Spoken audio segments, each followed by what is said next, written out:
another comedy episode of Our Miss Brooks, written by Al Lewis. Well, Tuesday, January 3rd, marks the end of the holidays, and teachers and pupils all over the country return to their various halls of learning. Our Miss Brooks, who teaches English at Madison High School, was discussing her vacation with her landlady at breakfast last Tuesday. I guess vacations are necessary sometimes, Connie. But now I suppose you're looking forward to returning to dear old Madison High with considerable enthusiasm. Yes, indeed, Mrs. Davis. With all the enthusiasm of a sailor returning to his dear old submarine after a 2-week vacation on Bally. You'll get back into the swing in no time, Connie.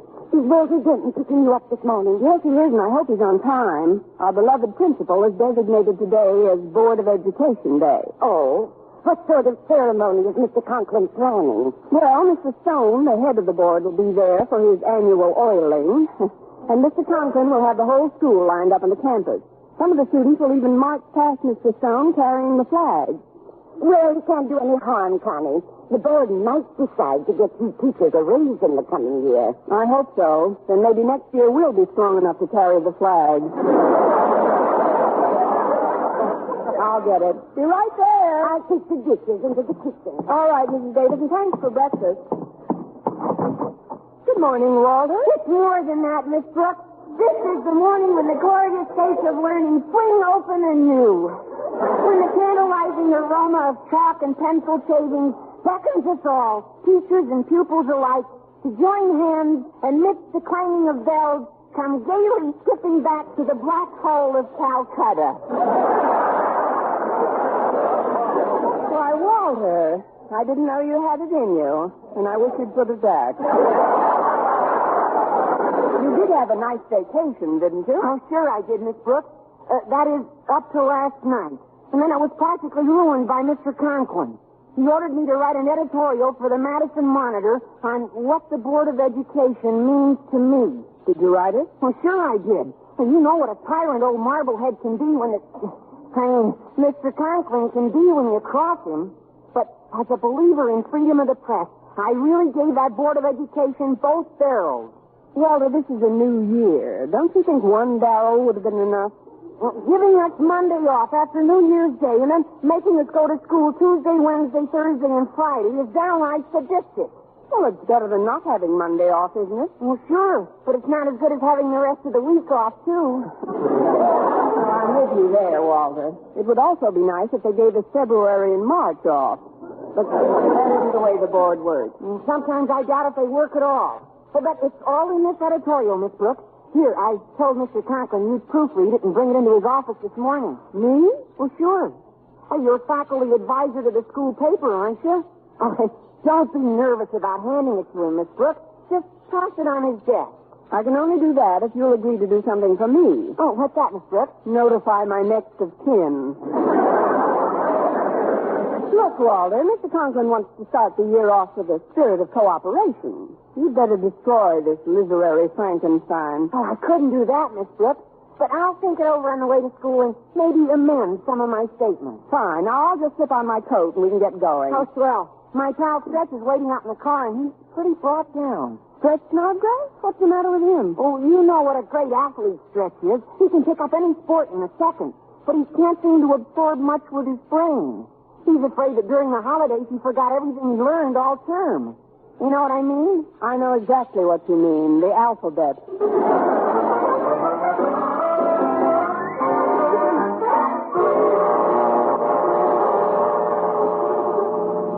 Go ahead, Stretch. Tell Miss Brooks what's bothering you. She might be able to help you out. I'll certainly try, Stretch. What's your immediate problem? Everything. Good. As long as you've got it localized, I can help you. Well, I mean everything at school, Miss Brooks. You see, I just got to stay eligible for basketball. And Mr. Boynton says I got to take a biology test pretty soon. And I forgot so much during our vacation, I'm afraid I'm just not no good at no biology no more. Stretch, it is incorrect to use a double negative in the sentence. You just used 4 of them. Oh. And what I said was okay, huh? Gee, I'm sure glad I didn't forget none of my English like I forgot about my animals in biology. Gosh. I used to know my animals like I know my ABCs.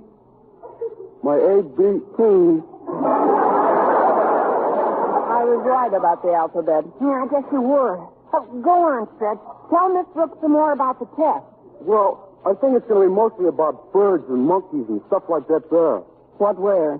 I got to know the names of the different kind of baboons, which I used to know real good, but I forgot. Well, don't worry about it, Stretch. If you want me to, I'll meet you after school and review your lessons with you. Oh, that'd be keen, Miss Brooks. Gosh, I'll bet even the baboons know the names of all the other baboons. Well, don't worry about that either. If you just concentrate and spend the next couple of years studying, you'll be as smart as any other baboon.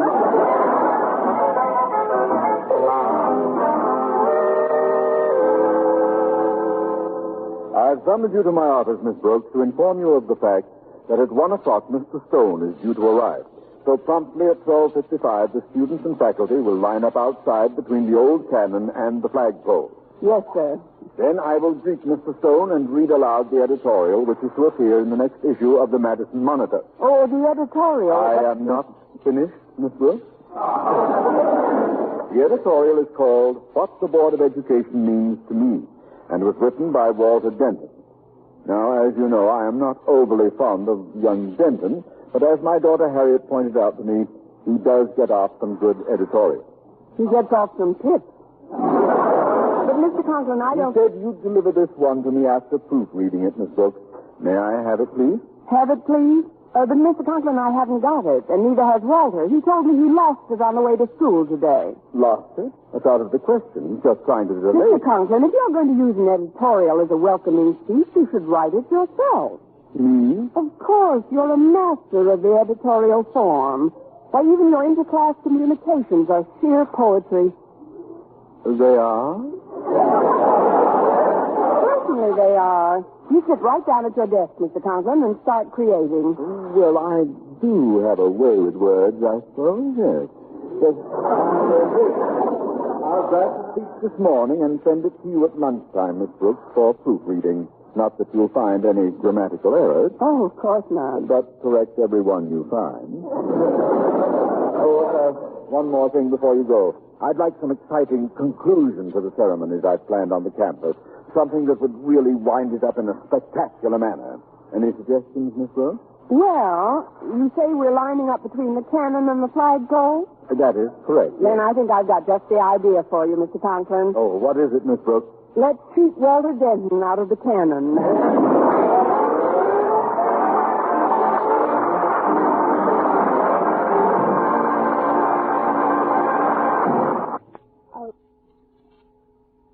What the Board of Education means to me. But when the epic didn't arrive at noon, I decided to expose myself to a luncheon invitation from Mr. Boynton and hurried toward the biology laboratory. Just a few doors from my goal, I was intercepted by Madison's athletic giant and mental midget, Stretch Snodgrass. Excuse me, Miss Brooks, but could I see you for a minute? I suppose so, Stretch. What's on your... What's new? Mr. Conklin appointed me messenger of the day. That means I'm supposed to deliver messages. Thanks. What did you want to see me about? Mr. Conklin told me to deliver his Board of Education speech to you during the lunch period. That's why I stopped you just now. Why? I ain't got it. I haven't got it. Oh, I know you ain't got it. Well, I'm supposed to give it to you. Well, why ain't you got it? You ain't give it to me yet. One of us is getting nowhere in my English class. Now, if you'll excuse me, Stretch. Oh, sure, Miss Brooks. Just leave the speech in Mr. Boynton's lab as soon as Mr. Conklin gives it to you. I've been anticipating this luncheon date for some time. Okay, Miss Brooks. I'm sorry I held you up. That's all right. I didn't mean to take up so much of your time. It's all right, Stretch. I didn't know you were anticipating. So long, Stretch.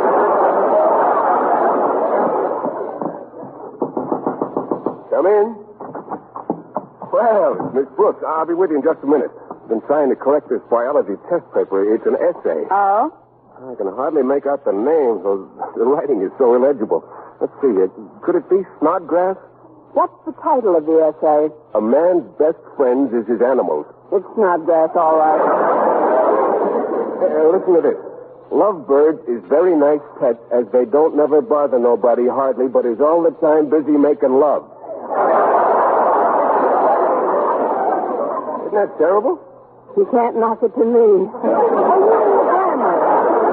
Yes, it is pretty bad. And here's another paragraph. Baboons is pretty big, and the mandrill is the biggest baboon of all. They make very nice pets as they don't never bother nobody hardly, but is all the time busy making love. You ought to change the title to An Animal's Best Friend is His Animals. You can finish that later, Mr. Boynton. Let's go to lunch, huh? Very well, Miss Brooks. Yeah, I hope we run into Walter Denton in the cafeteria. These papers must have fallen out of his briefcase this morning. I'd like to return them. Seems to be an editorial for the school paper. Oh, let's see that. What the Board of Education Means to Me by Walter Denton. I'm glad I discovered this in time.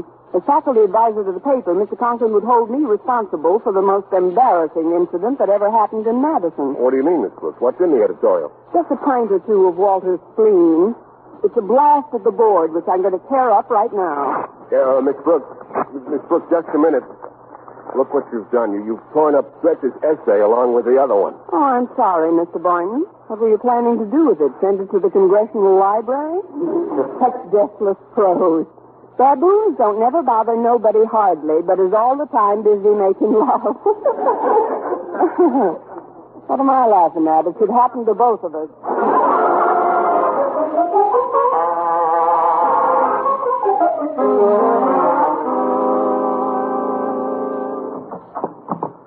Miss Brooks, Mr. Boynton. Oh, I guess they went to lunch. Well, I'll just leave Mr. Conklin's speech in his desk. Hiya, Stretch. I've heard about the ceremonies we're going to have. Yeah, Walter. Mr. Stone's coming down, and we all got to line up and greet him. And boy, is he going to get a greeting. I'm cooking some powder down in the chem lab that I'm going to put in back of the old cannon. And when Mr. Stone gets here, we'll give him a salute that'll hear till he's 90. God, do you think Mr. Conklin will like that? He doesn't know about it yet. What's this on the desk here? Oh, what the Board of Education means to me. Say, I thought I lost this editorial while I was in here this morning. What editorial? This one. See, I'm glad I found it. Miss Brooks was right. This could get me in a lot of trouble. But, Walter, this thing is dynamite. I'm going to tear it up right now. But you shouldn't. There's something I got to tell you. In a minute. Now, what is it, Stretch? That wasn't your editorial. You just tore up. It wasn't? No. It was a speech that Mr. Conklin's been sweating out all morning. Huh? Yeah. He told me to give it to Miss Brooks. But don't worry, Walter. I'm very good at jigsaw puzzles. I'll just pick the pieces out of the wastebasket and paste them together again. Oh, golly. Yeah, I better help you. Oh, but the chem lab. I've got powder cooking. You better get back there, Walter. This will be easy for me to do on it. You go on back and make some real good explosives. It'll liven the place up a bit. I guess I better, Stretch. But whatever you do, get that speech pasted together fast. Okay, pal. Let's see. There's more papers in this basket than I thought. Well, here's one piece that fits to another. Oh, no, it don't either. Well, it almost fits. Oh, it'll be good enough.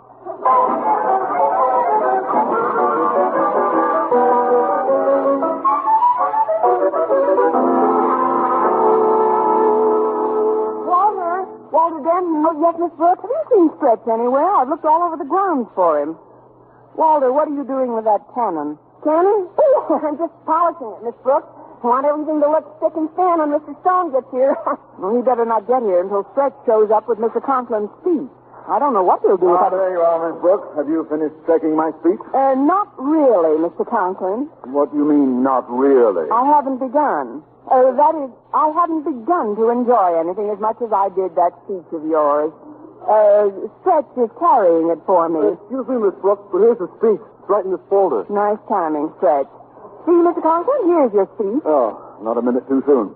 I think this is Mr. Stone's car driving up now. Attention, everyone. Bring out those lines. That's right. Now, Miss Brooks, you stand on my left. I'll stand here by the cannon. Get a little closer to the cannon, Mr. Conklin. Standing together. Quiet, Denton. Now, remember, when Mr. Stone steps out of the car, I'll count 3 and we'll all salute him. I certainly will. Ready now? 1, 2...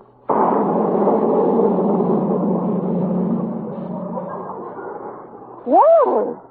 What in the world did you put in that can? Well, it's just sort of a giant firecracker, Miss Brooks. Hadn't it, Gene?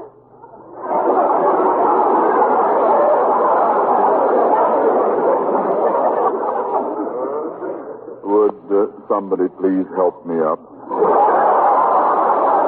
Oh, of course, Mr. Conklin. There you are, sir. Everything all right? There's no reason to be embarrassed. That wasn't Mr. Stone's car. How? I said that wasn't Mr. Stone's car. Don't stand there flapping your lips. Say something.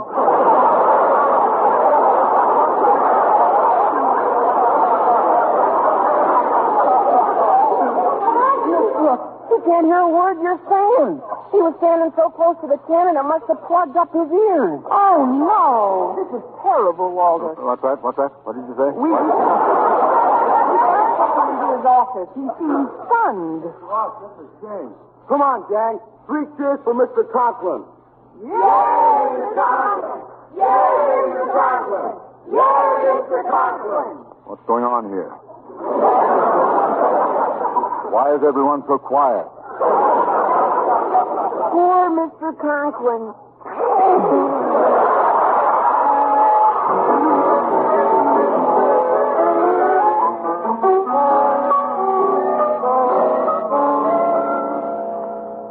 Oh, golly, Miss Brooks. You don't think Daddy's hearing will be permanently impaired, do you? Of course not, Harriet. This is just a temporary condition. Shall I say come in, Mr. Conklin? Yes? What's that? What? Come in. Hi, Miss Brooks. How's Mr. Conklin's hearing? Very bad, Walter. Good. We're going to shoot off the cannon again. But, Walter! That was Denton, wasn't it? Did he have anything to do with that explosion by the cannon? Oh, I'm sure he didn't, Daddy. I say I'm sure he didn't, Daddy. That's right, Mr. Conklin. It just exploded. I say it just exploded. It certainly is corroded. I don't understand what happened. That cannon hasn't been touched since the Spanish-American War. It's absolutely useless. What do you mean useless? We won, didn't we? You're right. It is unusual for Mr. Stone to be so late. He's quite a busy man, though. Gosh, Miss Brooks, do you think Daddy's hearing is getting any better at all?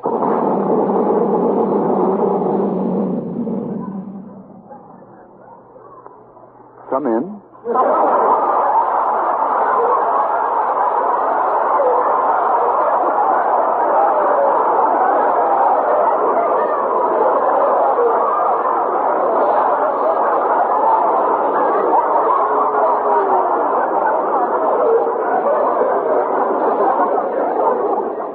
Improving by leaps and bounds. Harriet, please go out and tell Walter to stop that racket at once. Okay, Miss Brooks. But you'll see with Daddy, won't you? Certainly, and don't worry about him, Harriet. He's not in any pain. All right, Miss Brooks. See you later, Daddy.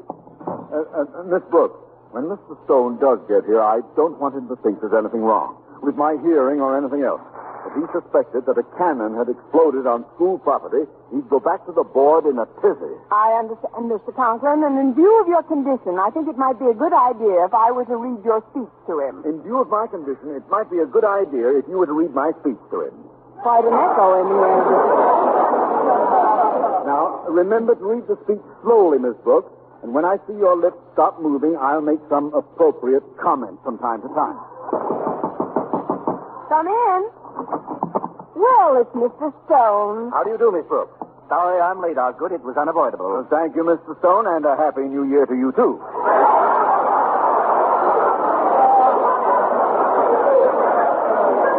I beg your pardon. Mr. Conklin's a little confused, Mr. Stone. It isn't every day that so distinguished a visitor honors our institution with a visit. Oh, that's very gracious, Miss Brooks. The speech, Miss Brooks, the speech. Yes, sir. However, Mr. Conklin has prepared a little speech, which I will read to you now.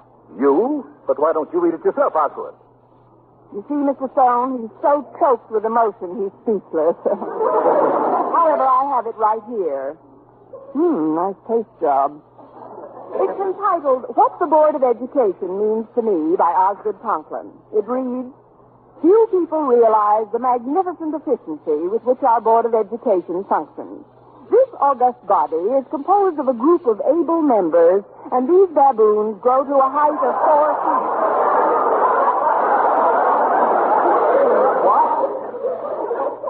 Every word of this comes from the bottom of my heart.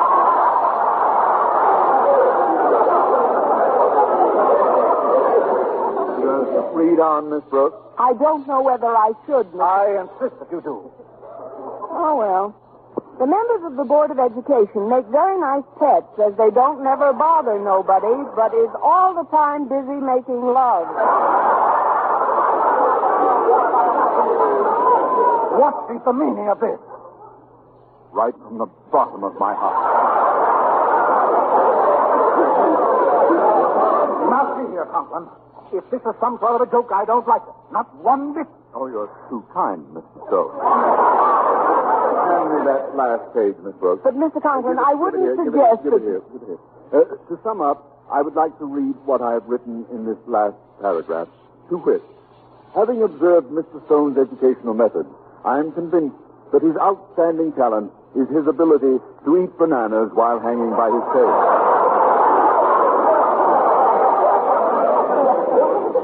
Believe me, Mr. Stone, these sentiments are dictated by a...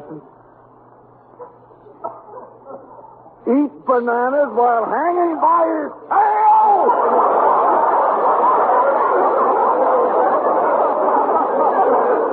The man has obviously taken leave of his senses. But, sir, if you let me... And when they return, this matter will be thoroughly investigated. Good day, Miss Brooks. Miss Brooks, this speech. This isn't the speech I wrote. I know it now, Mr. Conklin, but I didn't. I hold you responsible for this entire fiasco. And believe me, Miss Brooks, you have no idea how severe your punishment is going to be. Oh, yes, I have, Mr. Conklin. Miss Brooks, where are you going? Out to get some bananas. There's nothing like hanging by your tail from a flagpole to whip up an appetite.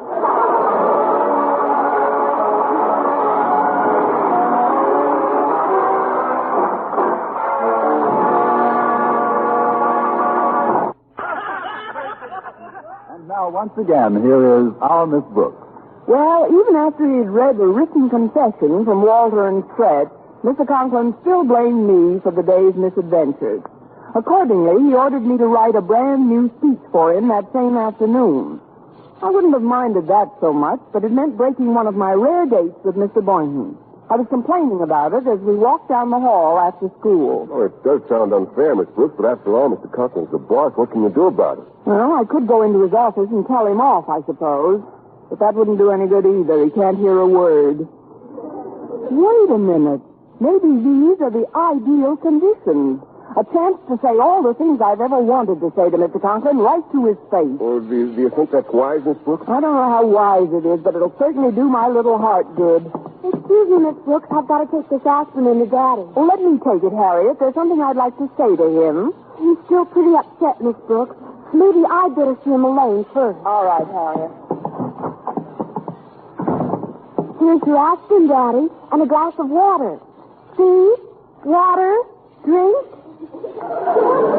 Stop gibbering, girl. I can hear you distinctly. You can? Yes, it happened just a moment ago. My head cleared and my hearing is perfectly normal. How wonderful. Oh, Daddy, Miss Brooks is waiting to see you. May I send her in? Very well. Daddy, we'll see you now, Miss Brooks. Oh, goody. See you tomorrow. All right, Harriet. Well, Miss Brooks? I just wanted to talk to you about my having to stay in this afternoon, you inconsiderate, maladjusted, subhuman tyrant.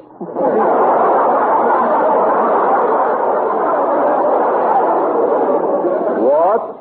I've got some things to tell you that I've been saving up for years, and it's going to be a great pleasure to coo them into your dainty, plugged-up ears. Eh? How does that go again? Of all the puffed-up, overstuffed, pompous windbags I've ever met, you take the marble cake, Marblehead.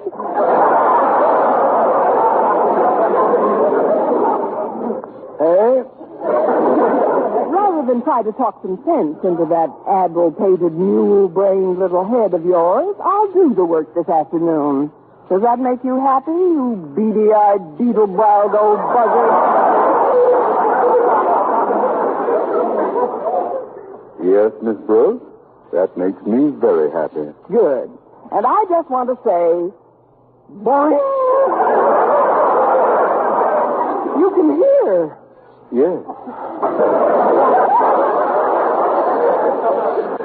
From the moment you entered this office, you'll be pleased to know that this overstuffed windbag has absorbed your every word.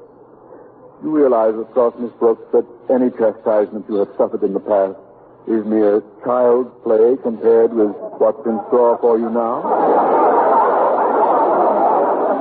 How? I will not only see to it that our local Board of Education receives Must be contagious. Can't seem to hear a single word you're saying. It's over 3 hours ago that the cannon went off. Here I am suddenly taken stone dead. Well, I guess there's no sense in worrying about it. I'll just relax.